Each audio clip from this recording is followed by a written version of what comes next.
Assembly ప్రజల సమస్యల్ని ఎత్తి చూపించడం ఒకటి, ప్రజలకి ఏ రకంగా బాగు చేయాలి, ప్రజలకి ఏ రకంగా అభివృద్ధిలోకి తీసుకురావాలి, ముఖ్యంగా ఏ రాష్ట్రానికైనా సరే ఏ నియోజకవర్గానికి సంబంధించినటువంటి అనేక సమస్యల్ని చర్చించుకునేందుకు, దానికి ఒక హుందాగా వ్యవహరించేందుకు అసెంబ్లీలో కావచ్చు, పార్లమెంట్లో కావచ్చు మనకిచ్చినటువంటి అవకాశాన్ని, అది కూడా ప్రజలు ఓటు ద్వారా మనకి వాళ్ళ సమస్యల్ని అటు అసెంబ్లీలో కానీ, పార్లమెంట్లో కానీ, లేకపోతే కౌన్సిల్లో కానీ చెప్పేందుకు ఒక గొంతు కోసం చాలామంది వెయిట్ చేస్తూ ఉంటారు. సో అలాంటి అసెంబ్లీలో ముఖ్యంగా ఈసారి జగన్మోహన్ రెడ్డి గారు ఎందుకని రావటానికి భయపడుతున్నారు ఆంధ్రప్రదేశ్లో? అసలు నార్మల్గా ముఖ్యంగా ఇక్కడ మన గత అసెంబ్లీ కావచ్చు, ఇప్పుడు అసెంబ్లీ కావచ్చు, ఒకసారి చూద్దాం.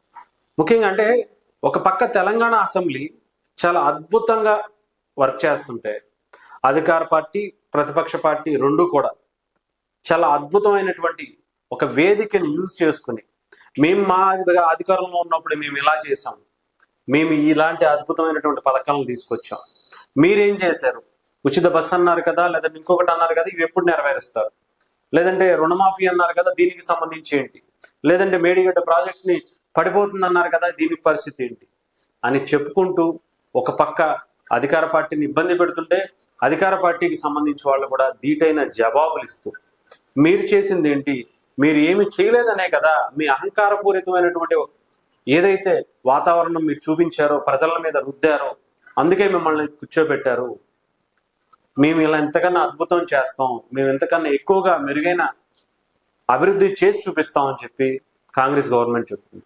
ఇలాంటి వాతావరణం అసెంబ్లీ జరగటానికి, ముఖ్యంగా ఎవరు పర్సనల్కి వెళ్ళినా కూడా మళ్ళీ సర్ది చెప్పుకుని, ముఖ్యంగా కేటీఆర్ గారు కూడా అసెంబ్లీలో ఉండి మీరు ఒక పథకాన్ని, అది కూడా రేషన్ బియ్యానికి సంబంధించే తెలంగాణలో సన్న బియ్యాన్ని ఇస్తాం ఇక నుంచి అని చెప్పి అధికార పార్టీ కాంగ్రెస్ పార్టీ చెప్తే, దానికి వెంటనే కేటీఆర్ గారు పైకి లేచి ఎస్ మీరు ఇస్తున్నందుకు సంతోషిస్తున్నాం, మీకు హార్ట్ఫుల్గా మా తరపు నుంచి కూడా అభినందన తెలియజేస్తున్నాం, మేము మీకు సపోర్ట్ చేస్తాం అని చెప్పడం ప్రతిపక్ష పార్టీ. అలాంటిది ఆంధ్రప్రదేశ్లో ఈ 5 ఏళ్ళు కరువైపోయిన పరిస్థితి కనిపించింది. గత అసెంబ్లీ ఎలా ఉంది, అసలు ఇప్పుడు ఆంధ్రప్రదేశ్ పరిస్థితి ఏంటి అనేది కూడా ఒకసారి ఒక వీడియో రూపంలో మేము ముందుకు తీసుకొచ్చాం. చాలా మంది మాట్లాడాలి, వారికి కూడా ఇవ్వండి, సాయంత్రం 12 దాకా నడపండి. దయచేసి ఎవరిని నేను ప్రార్థిస్తా ఉన్నా, ప్రధాన ప్రతిపక్షం నుంచి ఇక్కడ ఒక్కనే మాట్లాడుతున్నా, మాకు 35 మంది సభ్యులు. తప్పకుండా మీరు కూడా గౌరవించి, మరి రాష్ట్ర ప్రజల అభిప్రాయం కూడా దయచేసి ఎల్ఏ మినిస్టర్ గారు కూడా మన్నించి, రాత్రి 11:59కి బిల్లు పాస్ చేయండి, 12 లోపల పాస్ చేయండి. సమయానికి కార్యక్రమాలు జరుగుతాయి కాబట్టి దయచేసి టైం ఇవ్వండి.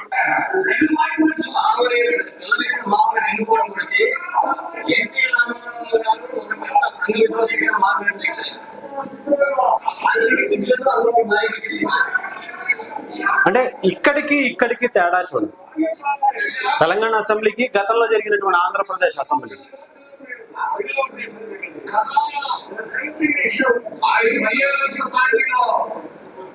గెలిచినప్పుడు జగన్మోహన్ రెడ్డి గారిని ఇలా విమర్శించారని చెప్పి గౌరవ సభ్యులు సోనియా చెప్తున్నారు. అధ్యక్ష ఉన్నటువంటి నాయకుడు తెలుగుదేశం పార్టీని వెన్నుపోటు అధ్యక్షుడైనటువంటి వాడు వీడు అనుకుంటా మాట్లాడినటువంటి మాటలు ఇప్పుడు మళ్ళీ అసెంబ్లీలో, ముఖ్యంగా పవన్ కళ్యాణ్ గారు లేకపోతే ఎన్డీఏ కూటమి అధికారంలోకి వచ్చిన తర్వాత జరిగేటువంటి అసెంబ్లీ, అధికార ప్రతిపక్షం కూడా ఒక పార్టీకి సంబంధించిన వాళ్ళే మాట్లాడుతున్నారు. ఒక క్వశ్చన్ అడిగితే, ఎమ్మెల్యేగా వాళ్ళకి సంబంధించినటువంటి క్వశ్చన్ అడిగితే చాలా మంది మాట్లాడాలి, వారికి కూడా ఇవ్వండి, సాయంత్రం 12 దాకా నడపండి. దయచేసి ఎవరిని కూడా ప్రార్థిస్తా ఉన్నా, ప్రధాన ప్రతిపక్షం నుంచి ఇక్కడ ఒక్కరే మాట్లాడుతున్నాం, 35 మంది సభ్యులు. ఇక్కడ ముగ్గురిని చూపించింది ఎందుకంటే, పక్క రాష్ట్రం అయినటువంటి తెలంగాణ అసెంబ్లీ ఎలా నడుస్తుంది, ఇప్పుడు ఆంధ్రప్రదేశ్లో అసెంబ్లీ ఎలా నడుస్తుంది, ప్రతిపక్ష పాత్ర రెండు, అధికార పక్ష పాత్ర రెండు ఒక పార్టీయే, ఒక ఎన్డీఏ కూటమిలో ఉన్నటువంటి ఎమ్మెల్యేలే పోషిస్తూ వాళ్లే క్వశ్చన్లు అడుగుతున్నారు, వాళ్లే దానికి సమాధానం చెప్తున్నారు. ఈ పథకం మీరు ఇస్తానని చెప్పారు కదా, ఎప్పుడో ఇస్తారు అని చెప్పి అధికార పార్టీకి సంబంధించిన ఎమ్మెల్యేలు అడుగుతున్నారు. అధికార పార్టీకి సంబంధించినటువంటి మంత్రులే సమాధానాలు చెప్పుకుంటూ వాళ్లే ఒక హుందాగా ముందుకు వెళ్లేది వచ్చింది. ఎందుకంటే ఇక్కడ ప్రతిపక్షంగా ఉండాల్సినటువంటి పాత్ర వాళ్ళకి లేదు. సరే, ఇచ్చిన 11తో అయినా సరే అసెంబ్లీలోకి వచ్చి మేము ఈ అద్భుతాలు తీసాం, మేము ఇవి చేసాం, మీరు ఎలా చేస్తారు, మీరు ఏం చేస్తారు, మీరు ఇవి హామీ ఇచ్చారు కదా, ఎప్పటి వరకు ఈ వాగ్దానాలు నెరవేరుస్తారు అని చెప్పి క్వశ్చన్ చేయట్లేదు. కనీసం దాని గురించి మాట్లాడడానికి అసెంబ్లీకి కూడా రావట్లేదు. పోనీ బయట ఎక్కడన్నా మాట్లాడుతున్నారంటే నాకు తెలిసి అదీలు లేదు. ఏదో ఎవరినో చంపేశారు, ఇంకొకరిని చంపేశారు, లా అండ్ ఆర్డర్ ఇష్యూ అయిపోయింది. ఆంధ్రప్రదేశ్లో అసలు లా అండ్ ఆర్డరే లేదు. కంప్లీట్ గా అసలు ఎవరు పెట్టుబడులు పెట్టడానికి ఎవరైనా వస్తారా అని చెప్పి ఇరుకుని పెట్టే ప్రయత్నం, ఎవరిని రాకుండా చేసే ప్రయత్నం ఆంధ్రప్రదేశ్లో చేస్తుంది. ముఖ్యంగా అసలు కనీసం పక్క రాష్ట్రంలో ఉన్నటువంటి తెలంగాణ నుంచి అయినా సరే చూసి నేర్చుకోవచ్చు, లేదా కనీసం ఆంధ్రప్రదేశ్లో ప్రతిపక్ష పాత్రే లేనటువంటి, అసలు ఉనికే లేనటువంటి కాంగ్రెస్ పార్టీ తరపు నుంచి షర్మిల గారు పక్కన మాట్లాడుతుంటే ఈయనకి ఆ 11 మంది ఇచ్చి కూడా ఉపయోగం లేకుండా ఆయన ఇంట్లో కూర్చుని లేదంటే బెంగళూరు వెళ్ళిపోయో లేదా ఇంకొక చోటకు వెళ్ళిపోయో మాట్లాడాల్సిన పరిస్థితి ఏంటి? ప్రజల సమస్యల మీద ఇవిగో ఇవి సమస్యలు ఉన్నాయి, మీరు వచ్చిన తర్వాత రోడ్లు వేస్తా ఉన్నారు, ఎప్పటికి వేస్తారు, ఇగో మీరు వాటర్ ఇస్తా ఉన్నారు, ఎప్పటికి ఇస్తారు, పోలవరం పూర్తి చేస్తా ఉన్నారు, ఎప్పుడు చేస్తారు, సరే మేము తప్పు చేసాం, సరే మీరేం చేస్తారు చెప్పండి అని అడగాల్సింది పోయి వాళ్ళని చంపేశారు, వీళ్ళని చంపేశారు, ఆంధ్రప్రదేశ్లో పెట్టుబడులు పెట్టడానికి ఎవరు రావద్దు. ఇదేంటి అసలు ఎంత హుందాగా వ్యవహరించాలి? ఇందుకోసమేనా మీ సంబంధించి 11 మంది ఎమ్మెల్యేలని అక్కడ ఉన్నటువంటి ప్రజలు ఎన్నుకుంది? పులివెందుల్లో మీరు ఏదో పెద్ద ఇరగబొడి చేస్తారనే కదా మీ నియోజకవర్గ ప్రజలు మిమ్మల్ని మంచి మెజారిటీ ఇచ్చి అసెంబ్లీకి పంపించింది. ఎన్నో దశాబ్దాలుగా మీకు కుటుంబానికి మీకు అవకాశం ఇస్తున్నారు అక్కడ. కానీ అక్కడికి ఏం చేశారు? వాళ్ళ సమస్యల పట్ల మీరు ఏం మాట్లాడారు? రాష్ట్ర ప్రభుత్వానికి సంబంధించి అనేక జిల్లాలు ఉన్నాయి, వాళ్ళ గురించి ఏం మాట్లాడుతున్నారు? ఏమన్నా లేవనెత్తారా? ఏ సమస్య గురించి అయినా మాట్లాడారా? 40 రోజులు అవుతుంది. ఈ 40 రోజుల్లో ఒక్కసారన్నా సరే బయటకు వచ్చి మాట్లాడాల్సిన పరిస్థితి వచ్చిందా?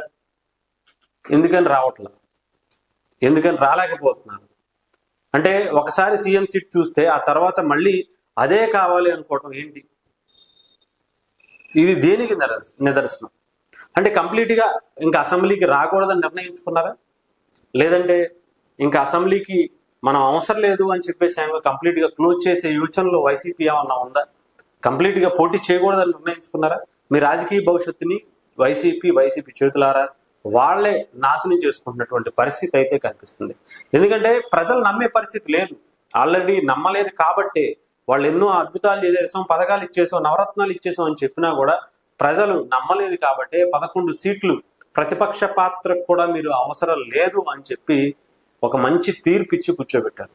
కానీ మీరు ఒకసారి లెగాలి, ప్రజల సమస్యల మీద పోట్లాడాలి, మీరు మీ పార్టీని నిలబెట్టుకోవాలి, మీరు రాజకీయంగా ఎదగాలనుకుంటే శవరాజకీయాలు కాదు, ప్రజల సమస్యల పట్ల మీరు మాట్లాడండి, ప్రజల గురించి మాట్లాడండి, వాళ్ళ సమస్యల గురించి చర్చించండి, అసెంబ్లీలో నిలదీయండి అని చెప్పి చూడాలి. కానీ ఇవి కాదు.